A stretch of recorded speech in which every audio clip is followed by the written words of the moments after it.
నిత్య ప్రేమతో నన్ను ప్రేమించెన్, నిత్య ప్రేమతో నన్ను ప్రేమించెన్. We follow the star.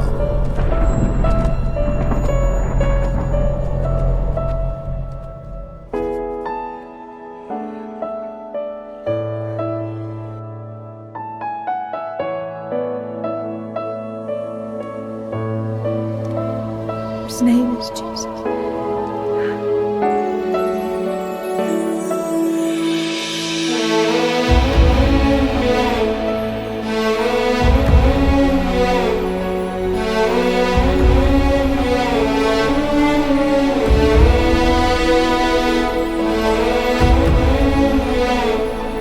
You shall turn the heart of the fathers to the children, and the heart of the children to their fathers.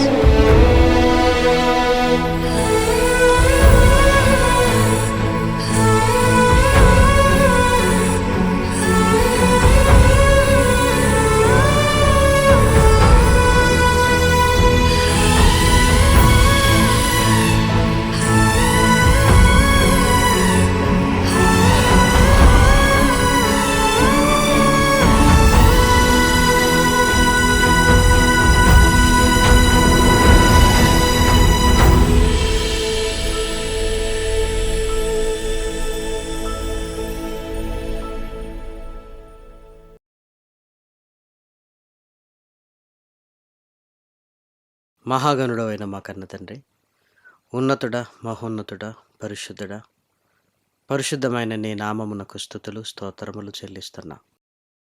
శాశ్వత ప్రేమ నీ కార్యక్రమము ద్వారా మేమందరము కలిసి దివ్య లేఖనములను ఆలోచించడానికి సిద్ధపడుతుండగా సహాయం దయచేయండి. నీ దాసుడనైన నన్ను బలపరచండి. శక్తి కలిగిన నీ మాటలు చెప్పగలిగే సామర్థ్యాన్ని అనుగ్రహించండి. తండ్రి, వింటున్న నీ పిల్లలకు కూడా నాయన వివేచనను అనుగ్రహిస్తూ వినగల చెవిని, గ్రహించగలిగే మనస్సును భద్రపరుచుకునే హృదయాన్ని మిమ్మల్ని కోరుకుంటూ క్రీస్తు నామం నీ ప్రార్థన అడిగి వేడుకొనుచున్నాము తండ్రి, ఆమేన్. ప్రేమన దేవుని వారలారా, దేవుని మహాకృపను బట్టి, ఆయన ఉచితమైన ప్రేమను బట్టి పరలోకమందున్న కన్న తండ్రిని స్తుతిస్తూ క్రీస్తు పేర కృతజ్ఞతాస్తుతులు చెల్లించుచున్నాను. దేవుని పిల్లలైన మీ అందరికీ కూడా క్రీస్తు పేర శుభములు, వందనములు తెలియజేసుకుంటూ పరిశుద్ధ గ్రంథంలో మానవ జీవితానికి అవసరమైన సంగతులన్నీ వ్రాయబడ్డాయి. ఇది లేదు అనడానికి వీలు లేనటువంటిదిగా మనకు అవసరమైన సంగతులతో దేవుడు పరిశుద్ధాత్మ ప్రేరణతో వ్రాయించి మన కళ్ళ ముందు పెట్టాడు. అందుకే ఏ విషయాన్నైనా లోక సంబంధంగా ఆలోచిస్తూ మరలా వెంటనే పరిశుద్ధ గ్రంథంలోనికి వచ్చి దేవుని కోణంలో మనం ఆలోచించడానికి ప్రయత్నం చేయాలి. లోకంలో ఉంటున్న జ్ఞానం, అవగాహన కొరకైతే పరిశుద్ధ గ్రంథంలో దేవుడు చెప్పిన ఈ మాటలు అంగీకరించడానికి ప్రేమన దేవుని పిల్లలారా. కాబట్టి ఏ విషయాన్నైనా పరిశుద్ధ గ్రంథంలోనికి తీసుకొని వచ్చి మనం ఆలోచిస్తున్నప్పుడు దేవుని కోణంలో దాని గురించి తెలుసుకునే అవకాశము కలుగుతుంది ప్రేమన వారలారా. సమాజంలో మానవ ఆరోగ్యంపై తీవ్రమైన ప్రభావాన్ని చూపించేటివి వ్యాధులు. ఈ వ్యాధులు 3 రకాలుగా ఉన్నవి అని వైద్యశాస్త్రం చెబుతుంది. అందులో ఒకటి స్వల్పకాలిక వ్యాధులు, సీజనల్ డిసీజెస్ అంటారు. వాతావరణం మారినప్పుడు మనకు స్వల్పకాలికంగా కాస్త ఇబ్బందులు కలుగుతుంటాయి. అదేవిధంగా దీర్ఘకాలిక వ్యాధులు. దీర్ఘకాలిక వ్యాధులు అంటే మన శరీరంలోనికి వచ్చి సంవత్సరాల తరబడి మనల్ని వెంబడిస్తూ ఉంటాయి. అదేవిధంగా మూడో విషయం ఏంటి అంటే మరణకరమైన వ్యాధులు. స్వల్పకాలికంగా ఇబ్బంది పెట్టేటివి జలుబు, జ్వరాలు మొదలైనవి. దీర్ఘకాలికంగా మనల్ని ఇబ్బంది పెట్టేటివి షుగర్ వ్యాధి, డయాబెటిక్ స్థితి, బీపీ మొదలైనవి. అదేవిధంగా మరణకరమైన రోగాలు ఉన్నవి. క్యాన్సర్ లాంటివి, మరణకరమైన రోగాలు ఇలాంటివి ఇంకా చాలా ఉన్నవి. స్వల్పకాలిక వ్యాధులు వెంటనే తగ్గిపోతాయి. దీర్ఘకాలిక వ్యాధులు మనల్ని వెంబడిస్తూనే ఉంటాయి. మరణకరమైన వ్యాధులు వచ్చాయంటే కొన్ని నెలల్లోనే మనం ఈ లోకాన్ని వదిలిపెట్టి వెళ్ళాల్సి వస్తుంది ప్రేమన వారిలారా.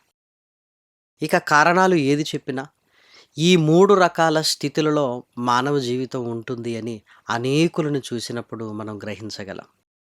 మరి ఇదే విషయాన్ని పరిశుద్ధ గ్రంథంలోనికి తీసుకొని వచ్చి ఆలోచించగలిగితే దేవుడు వ్యాధులను గురించి ఏం మాట్లాడుతున్నాడు అని పరిశుద్ధ గ్రంథంలోనికి వెళ్ళి మనం చూడగలిగితే మరికొన్ని విషయాలు వైద్య శాస్త్రంలో లేనివి, వైద్యులు చెప్పనివి దేవుడు మనకు చెబుతున్నట్లుగా మనం చూడగలం ప్రియమైన వారలారా.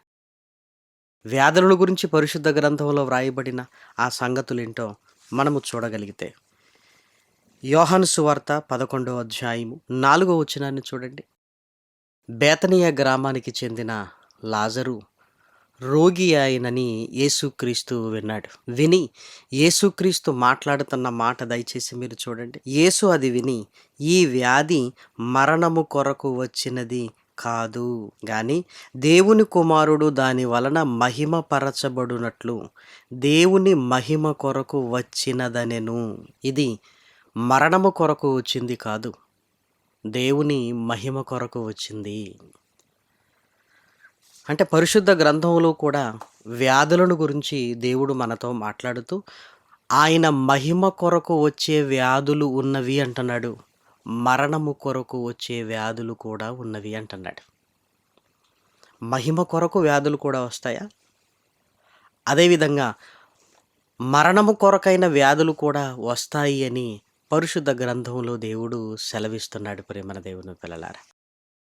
పరిశుద్ధ గ్రంథంలో ఇంకొక మాట కూడా దయచేసి చూడండి. రాజులు 2వ గ్రంథము 13వ అధ్యాయము 14వ వచనం. అంతటా ఎలీషా మరణకరమైన రోగము చేత పీడితుడై ఉండగా, మరణకరమైన రోగం వచ్చింది, దానివల్ల చాలా ఇబ్బంది పడుతున్నారు. ఎలీషా గారు ఎవరో కాదు, ప్రవక్త. ఏలియా తదనంతరము ఎలీషా ప్రవక్తగా స్థిరపడ్డాడు, మనందరికీ తెలుసు. ఆయనకు కూడా వ్యాధి వచ్చింది. ఆ వ్యాధి ఎందుకు వచ్చింది అంటే మరణకరమైనది అన్నాడు. అంటే ఎలీషా మరణించడానికి ఆ వ్యాధి వచ్చినట్లుగా మనం అర్థం చేసుకోగలం. తర్వాత వచనాలలో ఏలియా ఆ వ్యాధితోనే చనిపోయినట్లుగా కూడా మనం చూడగలం. దయచేసి చూడండి, 20వ వచనంలోనే రాయబడింది. తరువాత ఎలీషా మృతి పొందగా వారు అతనిని సమాధిలో ఉంచిరి. మరణకరమైన రోగం వచ్చింది, తద్వారా మరణమే వచ్చింది ప్రేమన వారలారా. అంటే మహిమ కొరకైన వ్యాధులు వేరు, మరణము కొరకైన వ్యాధులు వేరు అని మనం గ్రహించాలి.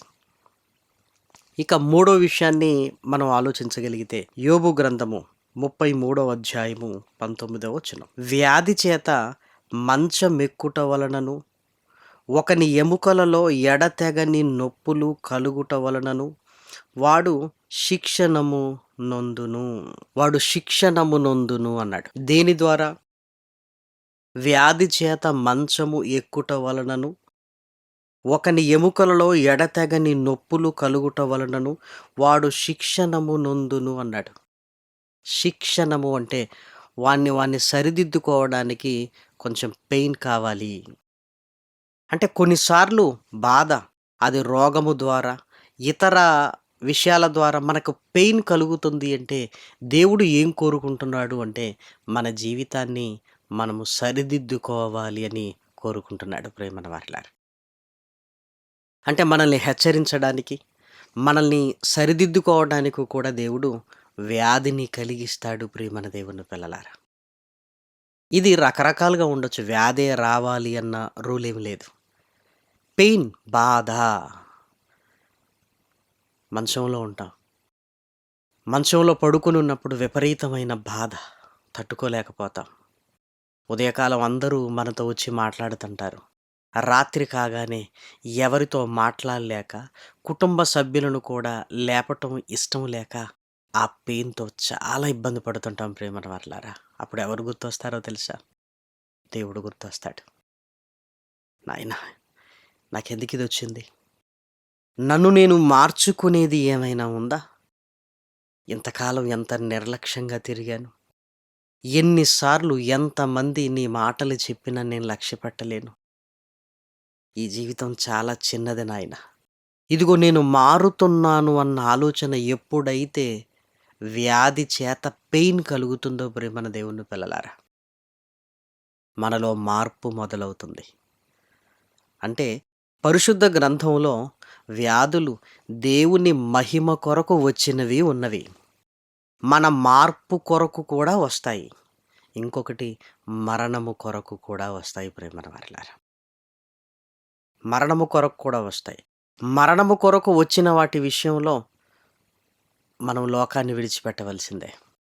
మార్పు కొరకు వచ్చిన వాటి విషయంలో మనం సరిదిద్దుకుంటే నిజంగా మరలా మనము ఆరోగ్యాన్ని సంతరించుకుంటాం.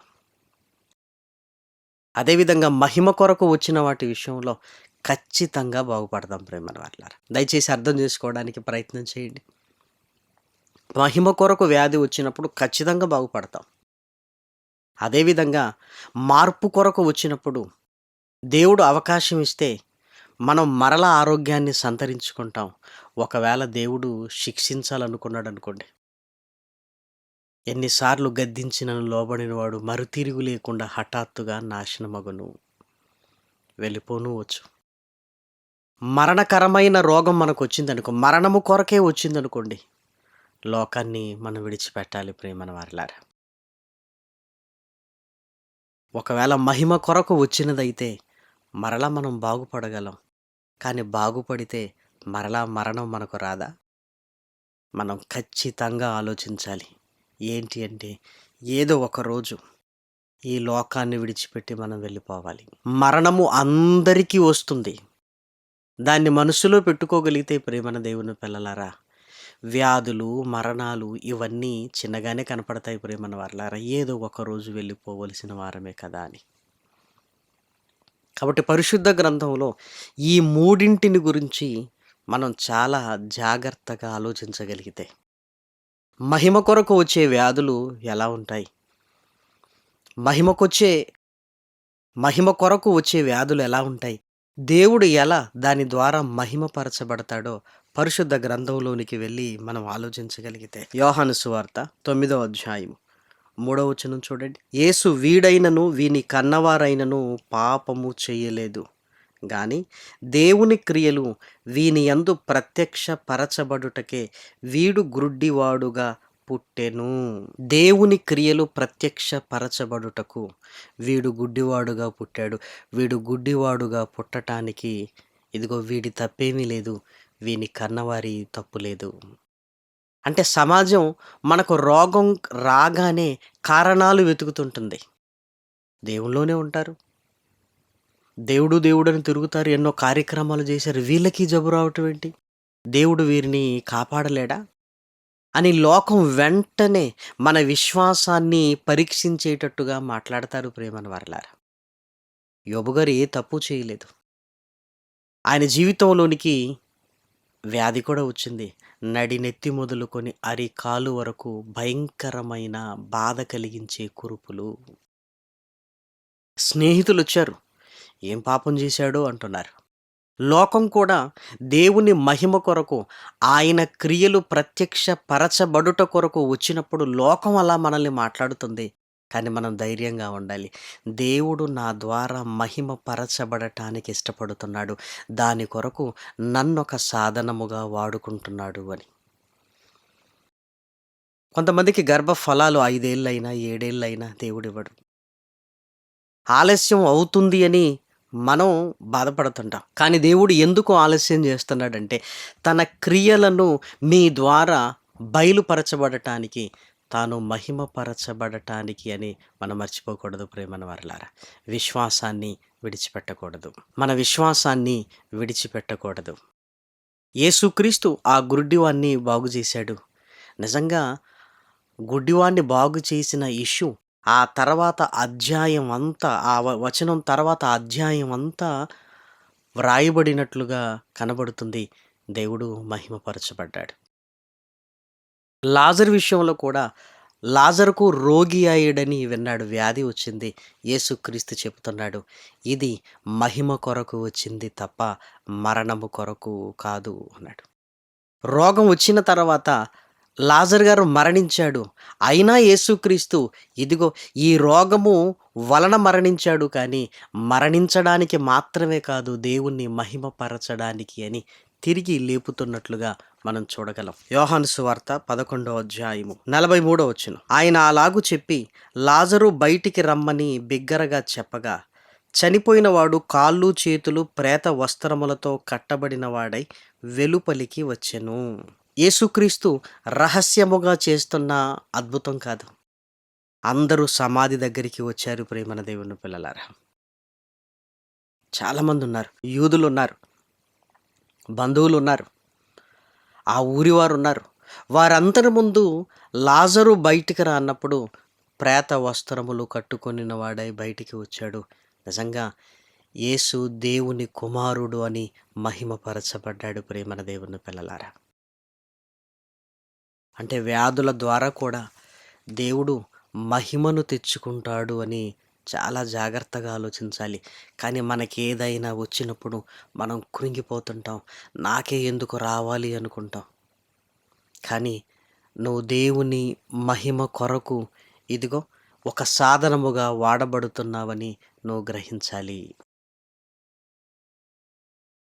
లాజరు బ్రతికినంత కాలము లాజరును చూడటానికి అనేకులు వచ్చారు.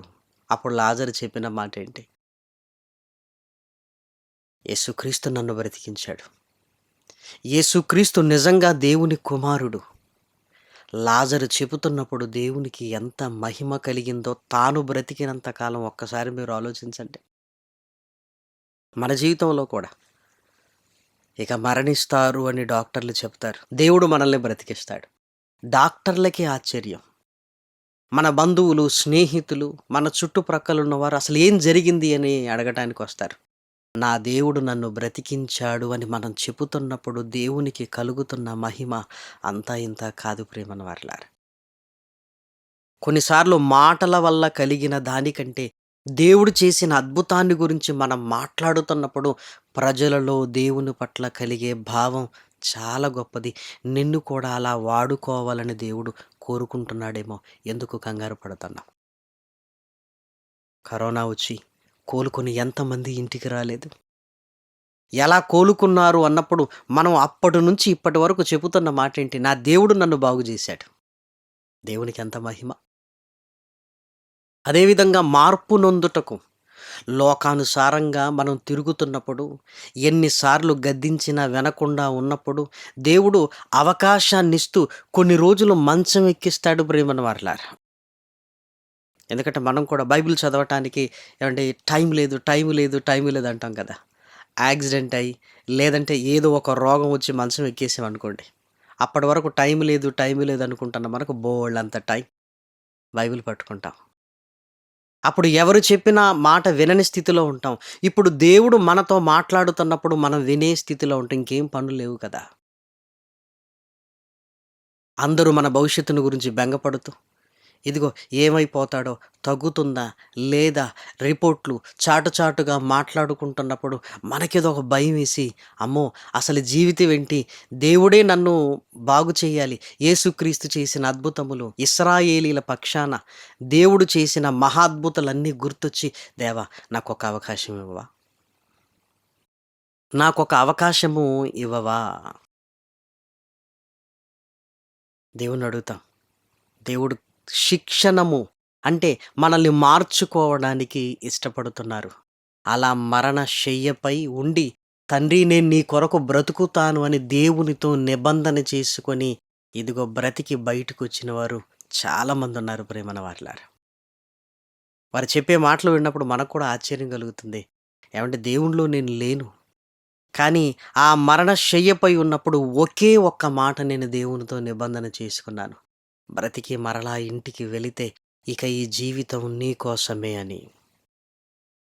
దేవుడు వెంటనే మార్పు నొందిన మనకు మరొక అవకాశాన్ని ఇస్తున్నట్లుగా మనము చూడగలం. అంటే కొన్ని వ్యాధులు మన మార్పు కొరకు వస్తాయి అని మనం గ్రహించాలి.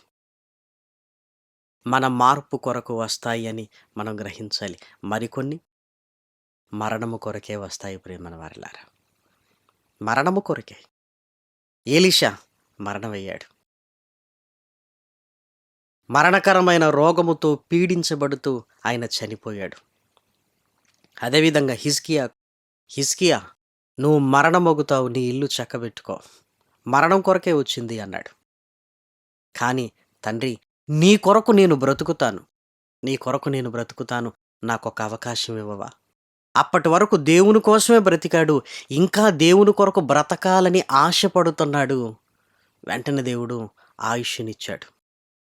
కాబట్టి ఇప్పటి వరకు దేవుని కొరకు బ్రతుకుతూ మరణకరమైనది మనకు వచ్చిన తండ్రి, ఇప్పటి వరకు నీ కొరకే నేను బ్రతికాను, ఇక మీదట నీ కొరకే బ్రతుకుతాను, ఒక అవకాశం ఇవ్వవా అని అడుగుతున్నప్పుడు కనికరించవచ్చు. లేదు అంటే నాయనా వచ్చేయి అని మనల్ని నరులారా తిరిగి రండి అని మనల్ని పిలవవచ్చు ప్రియమైన దేవుని పిల్లలారా. నిజంగా ఎంత ఆశ్చర్యంగా ఉంది కదా. పౌలు గారు కూడా నేను ఉండుట మీ నిమిత్తము అవసరమై ఉన్నది అంటే, మనం ఉండాలి అంటే దేవుని కొరకు అవసరమైన వారుగా ఉండాలి. మనం మన కొరకు బ్రతికితే మనకు బ్రతుకుండదు. దేవుని కొరకు బ్రతుకుతూ బ్రతకాలనుకుంటే దేవుడు మరి కొద్ది కాలాన్ని ఆయుష్ను పొడిగించగలడు ప్రియమైన దేవుని పిల్లలారా. లేదు, తండ్రి రమ్మన్నాడు అనుకోండి, మనం వెళ్ళాలి. ఒకటి మాత్రం నిజం, మరణం అనేది ఎప్పుడైనా సరే మన జీవితంలోనికి రావలసిందే, మనం తిరిగి వెళ్ళవలసిందే.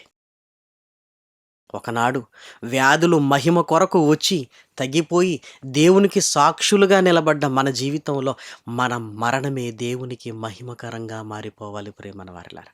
మన మరణమే దేవునికి మహిమకరంగా మారిపోతే అంతకంటే గొప్పది ఏముంది చెప్పండి ప్రియమైన వారిలారా. యోహాను గారు రాసిన సువార్త 21వ అధ్యాయము 19వ వచనం చూడండి. అతడు ఎట్టి మరణము వలన దేవుణ్ణి మహిమపరుచునో దానిని సూచించి ఆయన ఈ మాట చెప్పెను. మన మరణమే దేవునికి మహిమకరంగా మారిపోవాలి. నిజంగా ఎంత అదృష్టం కదా. బ్రతికుండగా ఆయన మహిమ నిమిత్తము ఉంటూ మన మరణము కూడా ఆయన మహిమ కొరకైనది అయిందంటే అంతకంటే మహాభాగ్యము మన జీవితంలో ఉందా? స్టెఫెన్ గారి మరణము ఆయన మహిమ కొరకు, పేతురు గారి మరణము ఆయన మహిమ కొరకు సంభవించబోతుంది అని చెబుతున్నాడు. అదేవిధంగా మహనీయుడైన యేసుక్రీస్తు మరణము మనకు తెలియంది కాదు. ఆయన మరణము వల్ల దేవునికి ఎంత మహిమ వచ్చింది, మనందరికీ పాప క్షమాపణ వచ్చింది ప్రేమన వారలారా. యెషయా గ్రంథము 53వ అధ్యాయము 10వ వచనం. అతన్ని నలగగొట్టుటకు యెహోవాకు ఇష్టమాయెను, ఆయన అతనికి వ్యాధి కలుగజేసెను, అతడు తన్ను తానే అపరాధ పరిహారార్థ బలిగా చేయగా అతని సంతానము చూచును. చూసారా, వ్యాధుల వల్ల ఎలా మనం పెయిన్ కలుగుతుందో, మనకి ఇబ్బంది కలుగుతుందో, ఆయన కూడా వ్యాధిని అనుభవించిన వాడుగానే ఉన్నాడు ప్రేమన వారలారా. ఈరోజు నువ్వు అనుభవిస్తున్నావు కదా దీర్ఘకాలిక రోగముతో భరించలేకపోతున్నావు. నీకంటే ముందు నువ్వు నమ్మిన యేసుక్రీస్తు భరించాడు.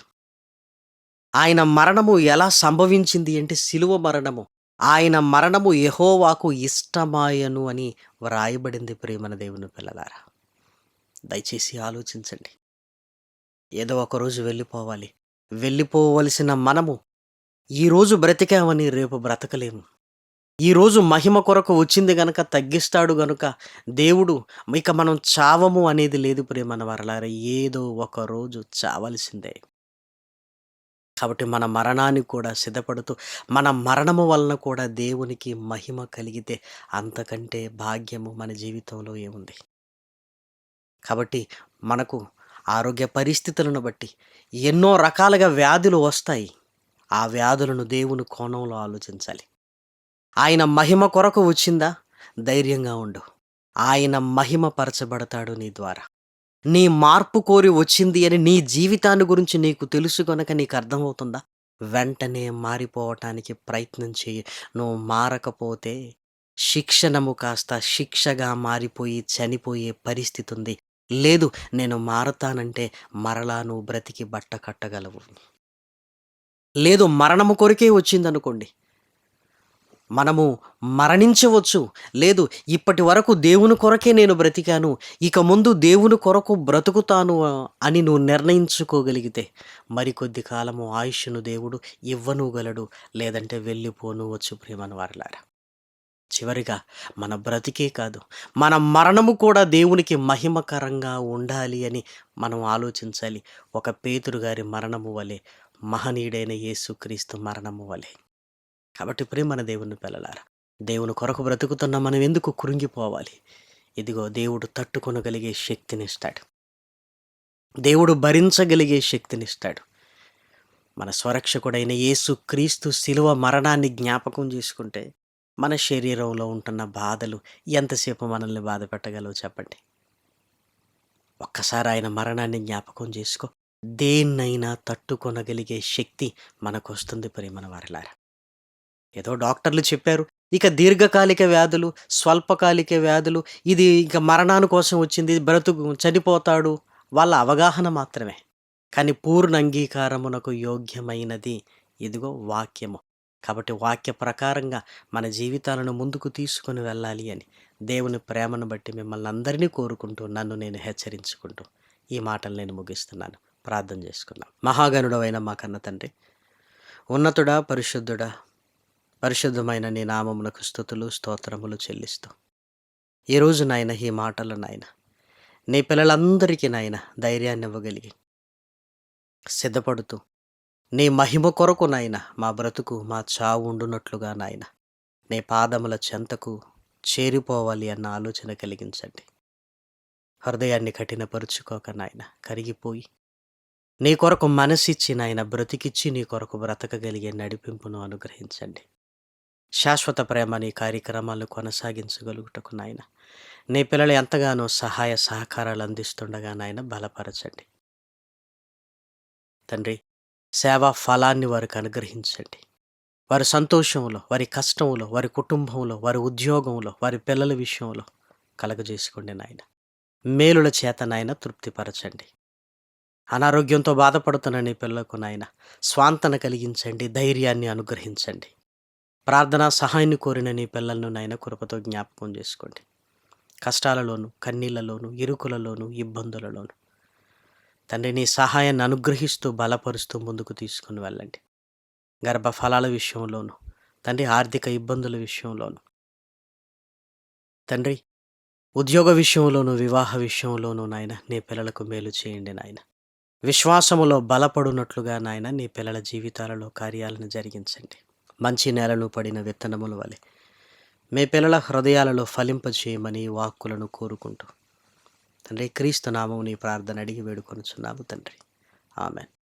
పరమ తండ్రి అయిన దేవుని ప్రేమయు, కుమారుడైన యేసు క్రీస్తు కృపయు, పరిశుద్ధాత్మ యొక్క అన్యోన్యమైన సహవాసము ఇప్పుడును ఎల్లప్పుడూ సదాకాలము కూడి వచ్చిన మనందరికీ తోడై ఉండును గాక. ఆమెన్.